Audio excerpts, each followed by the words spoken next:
তিনি যখন রোদের মাঝে খোলা আকাশের নিচে হাঁটতেন, সাহাবারা তাকিয়ে দেখতেন আমরা ভীত সন্ত্রস্ত, আমরা এই রোদের মাঝে বাইরে যেতে চাই না, যেখানে ধান দিলে ক্ষয় হয়ে যাবে, চাল দিলে মুড়ি হয়ে যাবে।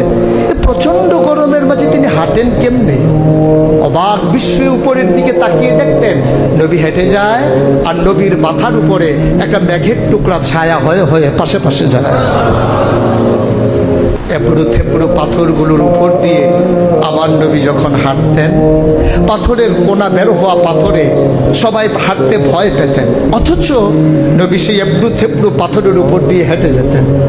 তারা চিন্তা করতেন নবীর কদমের নিচে এই শক্ত পাথর পড়লে উনি কি ব্যথা পান না?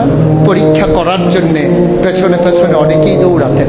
দৌড়ে দৌড়ে নবীর কদম মুবারকের নিচে যে পাথর পড়ে গিয়েছিল ওরা হাতে তুলে দেখতেন নবীর কদমের সম্মানে শক্ত পাথর তুলার মতো নরম হয়ে গেছে।